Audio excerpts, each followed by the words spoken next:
नमो अर्हन्ताणं नमो सिद्धाणं नमो आर्याणं नमो वज्रायाणं नमो लोये सवसाहुणम्। पंच परमेष्टि भगवान की जय हो। संत श्रोमणी आचार्य भगवान गुरुदेव श्री विद्यासागर जी महाराज की जय हो। पूज्य आचार्य श्री समय सागर जी महाराज की जय हो। परम पूज्य निरापक श्रमण मुनि वीर सागर जी महाराज की, समस्त मुनि संघ की जय। एक शब्द आप सभी ने सुना होगा, जिसकी चर्चा प्राय बहुत सारे लोग करते हैं। मैनिफेस्टेशन, अभिव्यक्तिकरण। मैनिफेस्टेशन का चमत्कार जीवन में बहुत अधिक माना जाता है। आज लोग इसी की बात करते हैं। मैनिफेस्टेशन का अर्थ जो आप चाहते हो अपनी ज़िंदगी में पाना, बस मैनिफेस्ट करो, वो आपको मिल जाएगा। जो सपने आप पूरे करना चाहते हो अपने लाइफ में, अपने ड्रीम्स को ट्रू करना चाहते हो, सही साबित करना चाहते हो, चाहे मटेरियलिस्टिक लाइफ की बात हो, चाहे दूसरे क्षेत्र की बात हो। वैसे तो व्यक्ति सुख सुविधाओं के संसाधन के लिए ही मैनिफेस्टेशन करता है। हर एक का सपना होता है मेरी लाइफ में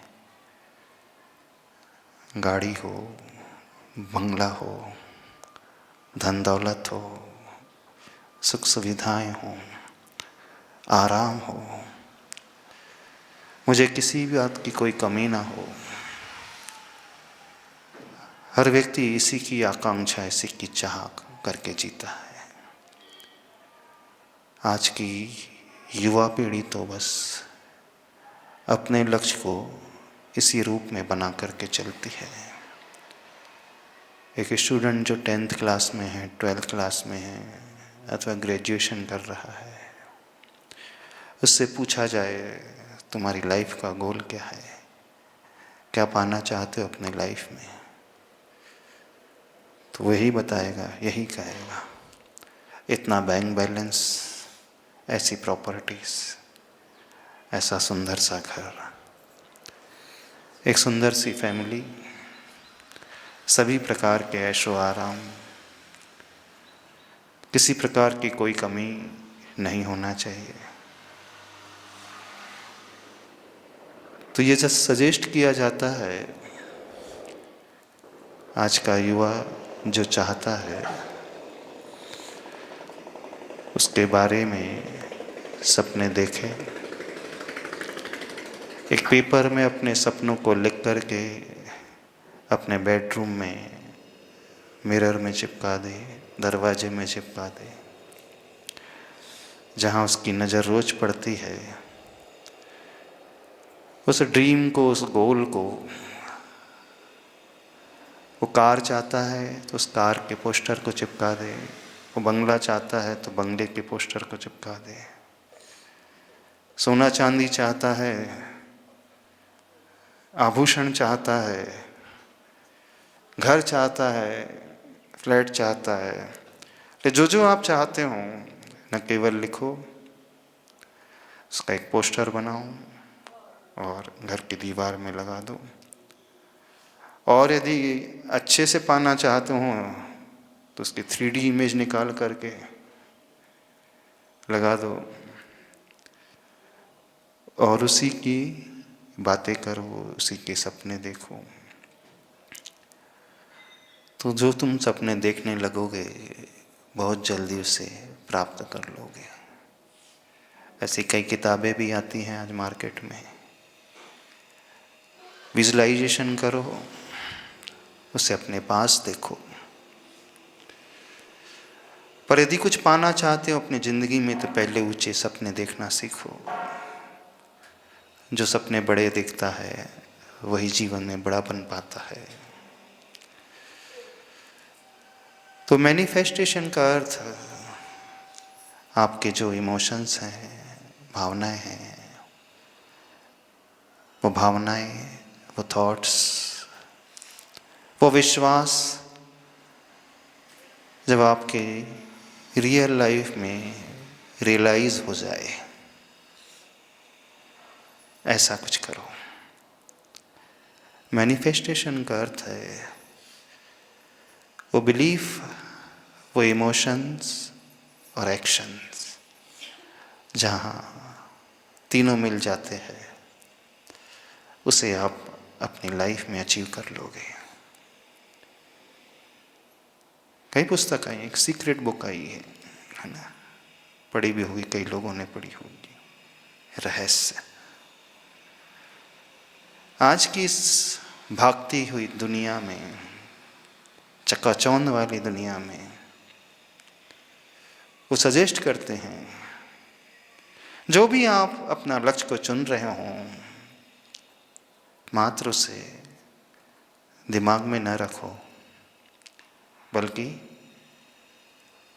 कल्पनाओं के लक्ष्य को अपनी रियल लाइफ में उतार करके रख लो। अच्छा लगता है सुनने में, लगता है खुशी मिलती है। आखिर हम यही तो चाहते हैं, और चाहने मात्र से, लिखने मात्र से मिल जाए तो कहना ही क्या। पर एक बात समझ में नहीं आती, दुनिया का हर इंसान यही तो चाहता है। कौन ऐसा इंसान नहीं है जो ये न चाहता हो? आपसे भी पूछा जाए तो आप भी तो यही चाहोगे, यही कहोगे। इसके अलावा और क्या कहोगे? कुछ कहोगे? ऐसे विरले होते हैं जो मटेरियलिस्टिक लाइफ से ऊपर उठ करके भी सपनों को देखते हैं। वो अपने सपनों में रुपया, पैसा, गाड़ी, मकान, सोना, चांदी, प्रॉपर्टीज़ न गिना करके कुछ और गिनाते हैं। वो गिनाने वाले होते हैं हमें अपनी लाइफ में हैप्पीनेस चाहिए, सुख चाहिए, ब्लिस चाहिए, एक ऐसा आनंद चाहिए, टेंशन फ्री वाली स्थिति चाहिए, खुशियाँ चाहिए। ऐसे कहने वाले दुनिया में बहुत कम है। हाँ, वो थोड़ा जस्टिफाई करते हैं जब हम कह रहे हैं कि हमें रुपया, पैसा, धन दौलत, घर, मकान, सोना चांदी चाहिए, तो इसके माध्यम से हम खुशियों को तो चाहते हैं। हाँ, वो कहते हैं, लेकिन प्रिसाइसली वो देख नहीं पाते, वो वहीं तक रह जाते हैं। अब प्रश्न ये है, लाखों नहीं करोड़ों लोग अपनी ज़िंदगी में सपने देखते हैं, दिखते हैं ना, चाहे वो युवा हो चाहे वृद्ध हो। आपने भी अपने जीवन में सपने देखे, आपने भी अपने जीवन में कुछ चुना है कि मुझे आने वाले समय में, आने वाले वर्षों में चाहिए। लेकिन करोड़ों लोग सपने देखते हैं, फिर क्यों ऐसा होता है कि अधिकांश के सपने पूरे नहीं होते? नहीं होते ना। 99.99% लोगों के नहीं होते हैं, 0.0001% के हो जाते हैं। तो जिनके सपने पूरे हो जाते हैं वो अपनी ज़िंदगी में ऐसा क्या करते हैं, और जिनके सपने पूरे नहीं होते हैं वो कहाँ मार खा जाते हैं, कहाँ कमी रख लेते हैं अपने भीतर। थोड़ा उसी विषय को समझने की कोशिश करेंगे। कुछ लोग ये भी कहते हैं वो मैनिफेस्टेशन एक प्रकार से मैनिपुलेशन है। ये सब कहने की बातें हैं, समझाने की बातें हैं, सुनने और सुनाने की बातें हैं।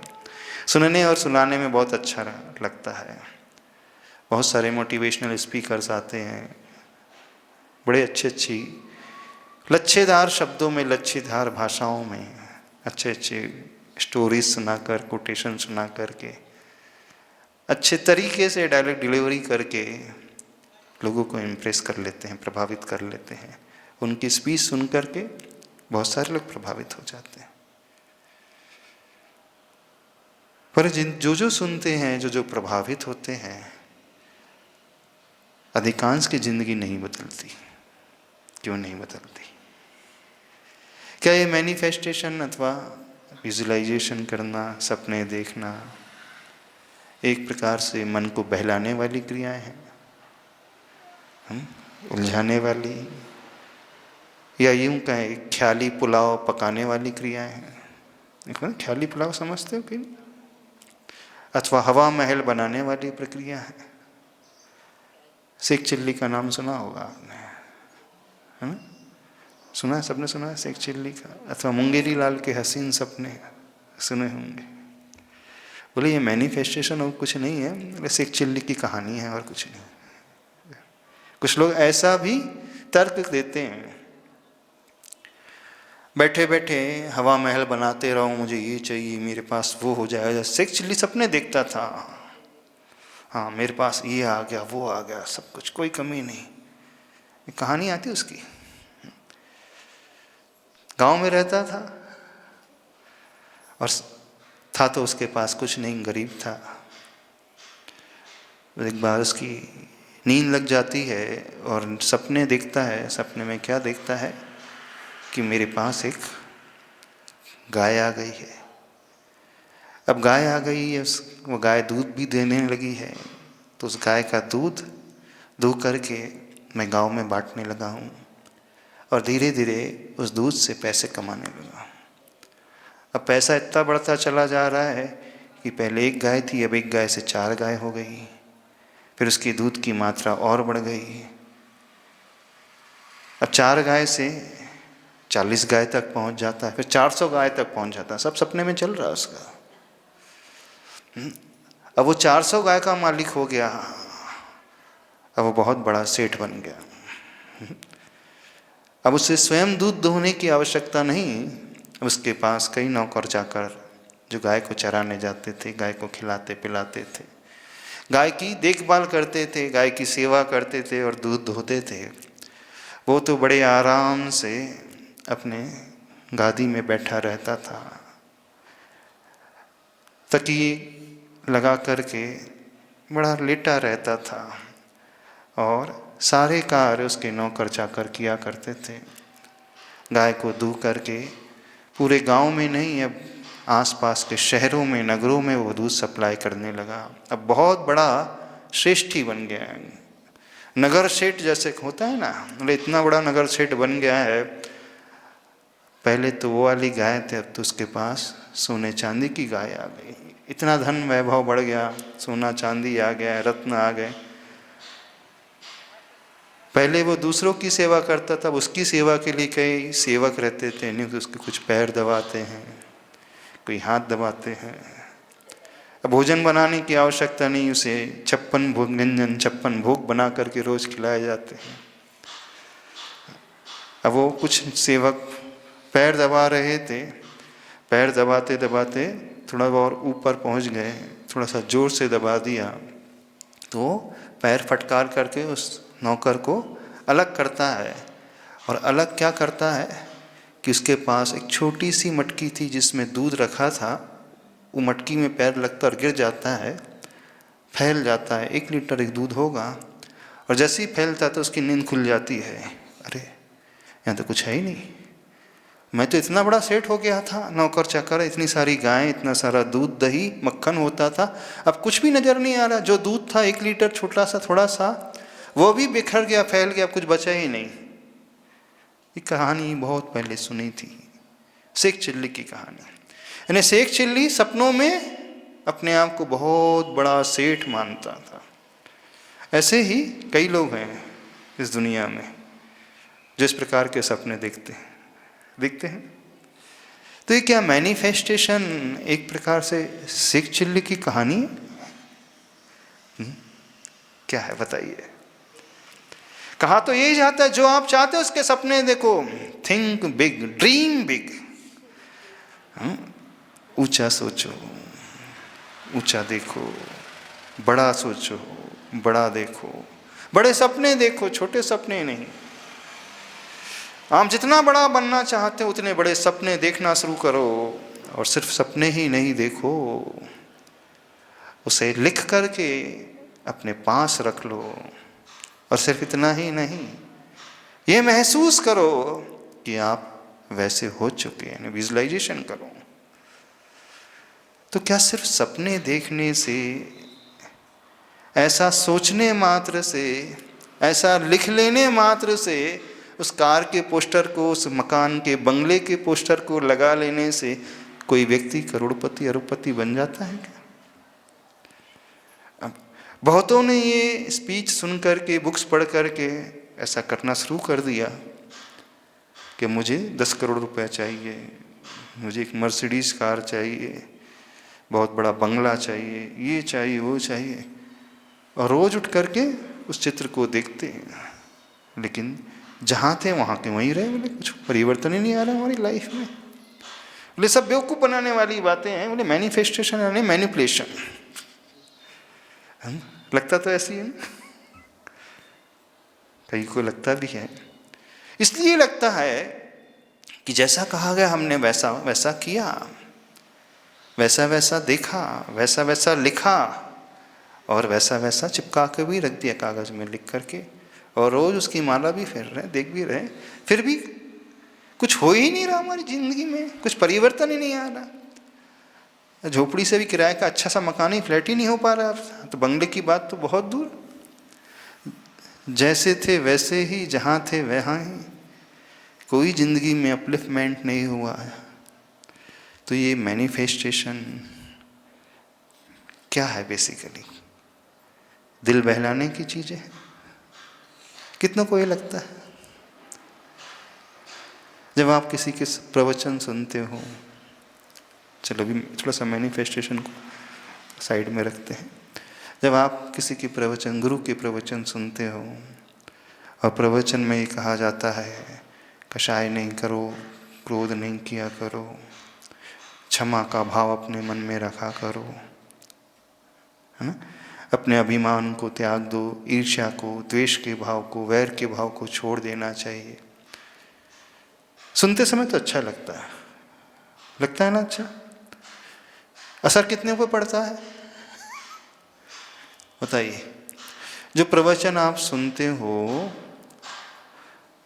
और प्रतिदिन सुनते हो, मान लीजिए कि इनकी आदत होती है डेली सुनने की, होती है ना? कई स्वाध्यायशील भी होते हैं जिनकी प्रतिदिन सुनने की आदत होती है, और वो गुरुओं के प्रवचन सुनते हैं, और एक गुरु के नहीं कई गुरु के भी सुनते होंगे, सुबह अलग, दोपहर को अलग, शाम को अलग। क्योंकि अब रिटायरमेंट हो गया है, घर में कोई काम धाम तो है नहीं, बहू आ गई हैं, बच्चे हुए, नाती पोती हो गए हैं, लाइफ बड़ी सुकून की है, शांति से है।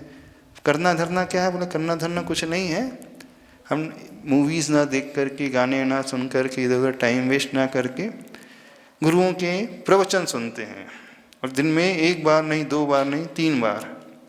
बोले जैसे भगवान की दिव्य ध्वनि कीर्ति ना 3-4 संध्या काल में 4 बार। तो हम इतने पुण्यशाली हैं, चौथे काल से भी अधिक पुण्यशाली जीव हैं, क्योंकि चौथे काल में तो एक फिक्स टाइम था, संध्या काल, सुबह, दोपहर, शाम को और अर्धरात्रि के समय। लेकिन अभी फैसिलिटी इतनी अच्छी है, जब चाहे एक बटन दबाओ तुरंत प्रवचन चालू, नॉन स्टॉप, 24/7, है ना, 365 डेज। ऐसी है कि नहीं? कितने सारे आपके पास धार्मिक चैनल हो गए टीवी में, और यूट्यूब फैसिलिटी है, नेट फैसिलिटी है, तो जब चाहो, जितना चाहो, जैसा चाहो सुन सकते हो। पहले तो ऑप्शन नहीं होते थे, जो सुना रहा है उसी को सुनना पड़ता था। अब तो आपके पास ऑप्शन अवेलेबल है। बोले इनके पसंद आ रहे तो ठीक है, नहीं पसंद आ रहे इनको लग रहा दूसरे के सुनो। टेस्ट हमेशा बदलता जा रहा है। फैसिलिटीज कई गुना ज़्यादा है कि नहीं? चतुर्थ काल से ज़्यादा फैसिलिटी पंचम काल में है, धर्म श्रवण को लेकर के। जिससे हमारी ट्यूनिंग अच्छी बैठती है, जिससे मन अच्छा लगता है, जिसकी शैली अच्छी लगती है, अपन उसके सुनेंगे। बात तो भले ही वो एक ही बोल रहे हैं, कषाय नहीं करना चाहिए, क्रोध नहीं करना चाहिए, अभिमान को नहीं करना चाहिए, छल कपट त्याग देना चाहिए, किसी की निंदा बुराई नहीं करना चाहिए, वैर के भाव को नहीं रखना चाहिए, क्षमा भाव अपने भीतर ला लेना चाहिए। बात तो सभी वही कहते हैं, लेकिन किसी की शैली प्रभावक होती है, अच्छी लगती है, किसी का शब्द सिलेक्शन अच्छा लगता है, किसी की टोन अच्छी लगती है, किसी की उदाहरण कहानियाँ अच्छी लगती हैं, तो अपन उनके सुन लेते हैं। तो जैसे व्यक्ति की क्षमता होती है, उसके अनुसार, ग्रास्पिंग पावर के अनुसार वो उन वक्ताओं के प्रवचन सुन लेता है। पहले ऐसा नहीं होता था, सोते काल में होता था, जो एक गुरु आ गया बस उन्हीं के सुनना है, और पहले तो उनके पास जाकर के सुनना पड़ता था। अब क्या है, वो घर में आ जाते हैं मोबाइल में। पहले उनके पास व्यवस्थित आसन में बैठ कर के सुनना पड़ता था, अब तो लेटे लेटे सुन हो रहा है ना। अब तो खाते पीते, उठते बैठते, टहलते हुए, ड्राइव करते हुए, यात्रा करते हुए इतनी अधिक फैसिलिटी है कि जिस भी मोड में हम हैं उस मोड में हम सुन सकते हैं। सुन सकते हो कि नहीं? तो ज़्यादा पुण्यशाली हो आप लोग, इस मामले में तो अधिक पुण्यशाली है। पंचम काल का व्यक्ति जो है बहुत ज़्यादा पुण्यशाली है, उसे सब सुविधाएं घर बैठे मिल गई। तो जो इतना सुनता है प्रवचन, उनसे पूछते हैं उनकी लाइफ में कोई परिवर्तन आता भी है कि नहीं? हाँ, उनके नेचर में कोई बदलाव आता भी है कि नहीं? कि 10 साल पहले, 5 साल पहले जैसे थे आज भी वैसे ही है? बताइए, आप लोगों के जीवन में परिवर्तन आया प्रवचन सुनने से? गुस्सा कम हुआ? बोले कम ही नहीं हुआ गुस्सा। वैर का भाव कम हुआ? कुछ नहीं कम हुआ। ईर्ष्या का भाव कम हुआ? नहीं कम हुआ। नहीं हुआ ना कम। तो ये सुनना भी व्यर्थ ही है कि नहीं एक प्रकार से? तो वैसे भी ये लोग तर्क करते, ये मैनिफेस्टेशन की बात जो है, मैनिपुलेशन है, इधर उधर की बातें, मन बहलाने की बातें, बेवकूफ़ बनाने की बातें हैं। एक स्पीकर आता है, हज़ारों रुपए ऐड करके ले जाता है, और उसकी उस सभा में, उस ऑडिटोरियम में हज़ारों की स्ट्रेंथ आ जाती है। तो 1 से 10,000 फीस है, तो 1000 लोगों की गैदरिंग होगी, तो इतना 10,000 इंटू 1000 क्या हो गया? कितना हो गया बताइए? 1 करोड़ बैठे बैठे हो गया कि नहीं? बस इससे अच्छा उपाय नहीं है कमाने का। बोले बस थोड़ा सा आना चाहिए, थोड़ी सी कला चाहिए, थोड़ा सा इधर उधर का नॉलेज चाहिए, इधर से उधर बटोरना है, कहीं का ईंट कहीं का रोड़ा, और कलेक्शन करना है। कहीं की एक कहानी, कहीं का एक कोटेशन, कहीं की एक पोएम, कहीं का एक श्लोक, कहीं की एक शैली उठाओ, क्या जाता है। और एआई के ज़माने में एक प्रॉम्प्ट ही तो देना है। हाँ, रेडीमेड बन करके स्पीच तैयार, 2 मिनट में टॉपिक लिखो, तुरंत स्पीच तैयार। लिटरेचर स्पीच अलग, दैनिक बोलचाल वाली भाषा वाली स्पीच अलग तैयार हो जाएगी। आज बड़ी फैसिलिटी हो गई है, कुछ नहीं करना, दिमाग भी नहीं लगाना। अब तो लगाना दिमाग, सिर्फ एक कमांड देना है और 2 मिनट में ये प्रिंट आउट हाथ में। पसंद नहीं है, सेकंड ऑप्शन, ये भी नहीं है, third option, fourth option, fifth option. आप तो प्रॉम्प्ट बदलते चले जाओ और वो आपकी भाषा में, आपकी लैंग्वेज में, आपकी शैली में तुरंत निकाल करके देगा। इतना इजी हो गया है घर बैठे। तो ये बेवकूफ़ बनाने की बातें हैं। अच्छा सही से बताओ, प्रवचन सुन करके कोई प्रभाव पड़ता भी कि नहीं पड़ता आप लोगों के ऊपर? कि टाइम वेस्ट हो रहा है, कि टाइम थोड़ा सा खाली है तो चलो बैठे बैठे क्या करें, बोर हो रहे हैं तो गुरु के प्रवचन सुन लेते हैं। बैठे बैठे क्या करें, करना है कुछ काम, शुरू करो अंताक्षरी लेकर प्रभु का नाम। हाँ, तो बैठे बैठे क्या करें, चलो हम गाने नहीं सुनेंगे, पिक्चर नहीं देखेंगे, सीरियल नहीं देखेंगे, अच्छी बातें सुनेंगे, अच्छी बातें देखेंगे। नहीं, बहुत अच्छी बात है, आप अपने आप को उन आर्त ध्यान से, रौद्र ध्यान से, विकथाओं से बचा रहे, बहुत अच्छी बात है। धर्म कथाओं में मन लगा रहे हो, धर्म गुरुओं के यहाँ प्रवचन सुन रहे, बहुत अच्छी बात है। पर जितना आप सुनते हो उसका कितना परसेंट आपकी लाइफ में इम्प्लीमेंट होता है, उतरता है? कितना उतरता है? क्या होता भी है कुछ नहीं कि सिर्फ बैठे बैठे गुरु आ गए हैं अथवा है तो सुन लिया, 1 घंटा अच्छा चला गया, ऐसा।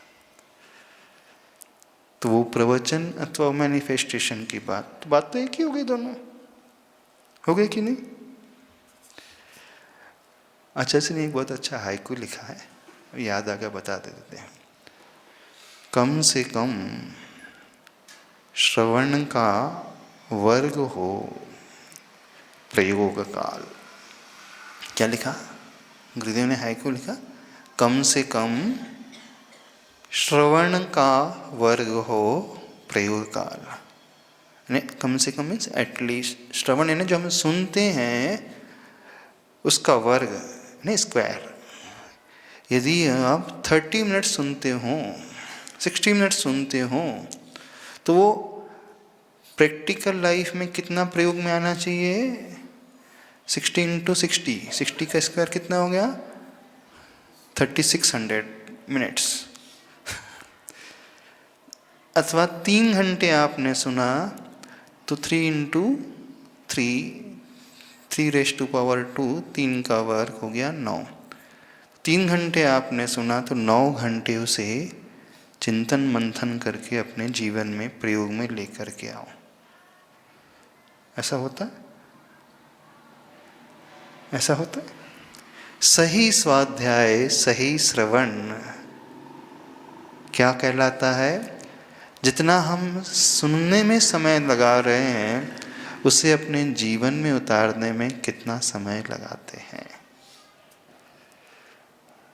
तो वो व्यक्ति एक प्रकार से अपनी लाइफ को उसके अकॉर्डिंग बनाने वाला होगा। और नहीं वो प्रयोग में ला रहा है तो वो कैसा है? वो एक श्रोता है, यानी यहाँ से सुना, यहाँ से छोड़ दिया। श्रोता किसे कहते हैं? जो सुने सो श्रोता। उसमें तो लिखा नहीं कि करता है। आप कौन है? श्रोता। श्रोता का अर्थ क्या होता है? सुनने वाला। तो यहां तो बताया नहीं कि करना भी है हमें। तो सिर्फ आप नोअर हैं, बस जानने वाले हैं, ऐसे हो गया। डूअर नहीं है, करने वाले नहीं है। ऐसा ही तो नहीं है? बताइए कैसा है? तो हमारी जिंदगी सिर्फ जानने मात्र से नहीं बदलती है, करने से बदलती है। यदि हम करेंगे, जीवन में उतारेंगे तो जिंदगी बदलती है। कहानी सुनी होगी ना, शिकारी आएगा, जाल फैलाएगा, दाना डालेगा, लोभ में आकर के फंसना मत। सुनी कहानी वाली? एक बार क्या हुआ, जंगल में पक्षियों की संख्या लगातार कम होते चले जा रही थी।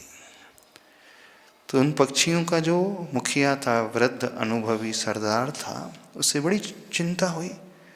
बोले हमारी जाति के पक्षी जो है धीरे धीरे कम होते चले जा रहे हैं, आखिर इसका क्या रहस्य है? तो उसने पूरा अध्ययन करना शुरू किया और अध्ययन करने के पश्चात वो निष्कर्ष पर पहुंचता है, असली में होता क्या है, इस जंगल में एक शिकारी आता है और वो शिकारी जाल फैला करके, दाना डाल करके पशु पक्षियों को फंसा करके ले जाता है। अब उसने कहा, सोचा कि मुझे जो बचे हुए पक्षी हैं उसमें छोटे छोटे से नए नए पक्षी हैं, बच्चे हैं, उनको सावधान करना चाहिए। उनकी सुरक्षा की जिम्मेदारी मेरी है, क्योंकि मैं सबसे वयोवृद्ध हूँ, अनुभवी हूँ, और जब मैं कारण समझ रहा हूँ तो ये तो मेरा कर्तव्य होता है कि सबको मैं अलर्ट करूँ, सिखलाऊँ। तो सारे पक्षियों की मीटिंग बुलाता है और मीटिंग बुला करके, मीटिंग कॉल करके बोलता है, देखो मैं आप सबसे एक बहुत गहरी बात कहना चाहता हूँ। आप सबकी सुरक्षा को लेकर एक बहुत महत्वपूर्ण बात बताना चाहता हूँ। तो सारे पक्षी ध्यान से सुनने लगे। बोले क्या बताने चाह रहे हैं आप? तो बोले देखो, अपने जंगल में एक शिकारी आता है, वो हर 15 दिन में आता है और एक बहुत बड़ा जाल लेकर के आता है और ये चारों तरफ फैला देता है, और जाल फैलाने के पश्चात उसमें बाजरे के दाने, मक्के के दाने, ज्वार के दाने चारों तरफ डाल देता है। तो जैसे ही पक्षी जो नए नए थे देखते क्या है, ज्वार बाजरा मक्के के दाने पड़े हैं, तुरंत वृक्ष से उतर करके उसे खाने के लिए नीचे आ जाते हैं और खाना शुरू कर देते हैं, लेकिन उनके पैर उस जाल में फंस जाते हैं। तो वो शाम को शिकारी आता है, देखता क्या है, जाल में इतने पक्षी फंस गए हैं, तो सारे जाल को समेटता है और जाल को कंधे में लटका करके चलता बनता है। तो मैं तुम्हें सतर्क करना चाहता हूँ, एक पाठ ध्यान से सुनो। तो बोले कौन सा पाठ? जंगल में शिकारी आएगा, जाल फैलाएगा, दाना डालेगा, लालच में आकर फंसना मत। अब सबसे पूछता है क्या बताया मैंने? शिकारी आएगा, हाँ बोलो बोलो, शिकारी आएगा, जाल फैलाएगा, दाना डालेगा, लोभ में आकर फंसना मत। अब छोटे छोटे पक्षी थे, बच्चे थे, उनसे पूछता है तो समझ में आ रहा है? बोले हाँ समझ में आ रहा। तो बोलिए। सब पक्षी हैं, धीरे धीरे इस बात को याद कर लेते हैं। अब जब सबको ये कंठस्थ हो जाता है, सब पक्षी समझ जाते हैं, तो जो वयोवृद्ध प्रमुख पक्षी था वो बड़ा प्रसन्न होता है। चलो अब मैंने अपना कर्तव्य का पालन कर दिया, सबको समझा दिया। कुछ दिन बाद जंगल में शिकारी आता है और एज यूजुअल वो जाल फैला देता है, डाला डाल देता है। अब जैसे ही वो दाना डालता है तो दाने खाने के लालच में पक्षी जो हैं उतर करके आते हैं और दाना चुगने बैठ जाते हैं, लेकिन दाना चुगते चुगते उनके पैर उस जाल में फंस जाते हैं। फिर वो शिकारी आता है, जाल समेटता है और कुछ देखता है इतने सारे पक्षी फंसे हैं, कंधे में बांध करके ले जाता है। अब जो जाल में फंसे हुए पक्षी थे वो कुछ गुनगुना रहे थे, तो वो ध्यान से सुनता है कि क्या गुनगुना रहे हैं। तो छोटे छोटे पक्षी गुनगुना रहे थे, शिकारी आएगा, जाल फैलाएगा, दाना डालेगा, लोभ में आकर फंसना मत। कौन पक्षी गुनगुना रहे थे? जो जाल में फंस चुके थे। तो इसलिए उसने सिखाया था, इसलिए सिखाया था उसने? नहीं ना, बेचारे छोटे से थे, बेवकूफ थे, अज्ञानी थे ना। उनको क्या करना चाहिए था? लालच में आकर के दाना चुगने नहीं आना था, फंसना नहीं था। पर छोटे छोटे बच्चे थे, उन्हें समझ में नहीं आया। आपको समझ में आया? आता है प्रवचन? हाँ आता है। पाप नहीं करना चाहिए, जो व्यक्ति पाप करता है वो नरक में जाता है ना। हिंसा नहीं करना चाहिए, चोरी नहीं करना चाहिए, कुशील का सेवन नहीं करना चाहिए।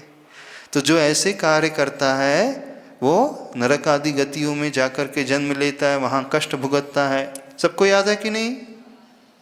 किसको याद है बताओ? बच्चों को भी याद है ना? क्या? पाप नहीं करना चाहिए। जो व्यक्ति पाप करता है वो कहाँ जाता है? नरक में जाता है। जो व्यक्ति चोरी करता है उसे सजा मिलती है। जो व्यक्ति झूठ बोलता है वो दूसरों को दुख देता है, उन्हें कष्ट पहुंचता है। तो जीवन में पाप नहीं करना चाहिए। सबको याद है? अच्छा, सबने छोड़ दिया है ना? छोड़ दिया ना पाप? नहीं छोड़ा तो नहीं? क्यों नहीं छोड़ा? जब तो याद तो हो गया सबको। तो कैसी स्थिति हो गई आप सबकी? शिकारी आएगा, जाल फैलाएगा, दाना डालेगा, लोभ में आकर फंसना नहीं। पाप नहीं करना चाहिए। जो पाप करता है, हिंसा करता है, चोरी करता है, कुशील का सेवन करता है, वो नरक में जाता है। सबको याद है। फिर भी वो पक्षी दाना चुगने के लिए आ गए और आप लोग बोलिए पाप में डूब गए। तो क्या अंतर हुआ? हाँ बोलो, नेमी की बारात, क्या अंतर हुआ? हाँ हाँ, तो पक्षी बराबर होए कि नहीं? तो ऐसा ही हो रहा है, क्योंकि आप श्रोता हैं तो श्रोता का काम क्या है? सुनना। तो ऐसे ही आज दुनिया में सभी लोगों के साथ हो रहा है। सभी लोगों ने सुन लिया है, क्या सुन लिया है? मैनिफेस्टेशन करना चाहिए, बोले सपने देखना चाहिए बड़े बड़े, हमें जो चाहिए उसके बारे में सोचना चाहिए, लिख करके लगा देना चाहिए घर के दरवाजे में, आईने में, और उसके पोस्टर को लगा देना चाहिए, उस चित्र को लगा देना चाहिए, उस सुंदर सी कार को, सुंदर से बंगले को, और नोटों की गड्डियाँ, उसकी एक फ़ोटो लगा देना चाहिए, और सोने की बिस्किट है, चांदी के सिक्के हैं, लगा देना चाहिए चारों तरफ। एक तरफ सोने चांदी का चित्र लगा है, एक तरफ कार का लगा है, एक तरफ बंगले का लगा है, और एक तरफ बहुत बड़ी खेत खलियान प्रॉपर्टी का लगा है। चारों दिशाओं में 4 पोस्टर लगे, सबके लगे है ना? तो कुछ आ रहा है कि नहीं? अरे चांदी के सिक्के तो दूर, 5 का सिक्का भी नहीं आ रहा, बोले 10 का सिक्का भी नहीं आ रहा, ये हाल है। तो क्यों नहीं आ रहा है? कुछ समझ में आ रहा है? तो गलती कहाँ हो रही है, थोड़ा सा उसे समझने की कोशिश करें। मैनिफेस्टेशन का अर्थ सिर्फ इतना नहीं है कि हम सपने को देख लें,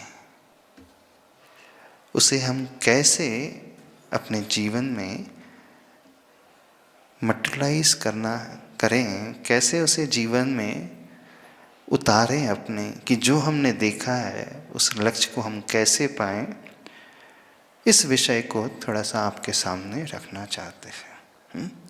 तो आज तो समय हो गया है, अब कल इसके बारे में बताएंगे कि कैसा वो होता है कार्य हमारे जीवन में, कि जो हम सोचते हैं उसे हम अपने जीवन में उतार भी लें और अपने लक्ष्य को प्राप्त कर भी लें। क्या करना चाहिए, तो इसके विषय में आगे देखेंगे। आज इतना ही रखते हैं। समझ में आया विषय? तो गुरुदेव ने जो हाइकू लिखा है, कम से कम श्रवण का वर्ग हो, प्रयोग काल, जितना सुनते हो उसका प्रयोग काल, उसका एटलीस्ट स्क्वायर हो, वर्ग हो। अब कैसे उसे करना है, तो उस विधि को बाद में समझेंगे। अभी इतना ही रखते हैं। संत शिरोमणि आचार्य विगुण गुरुदेव श्री विद्यासागर जी महाराज की जय। जय हो।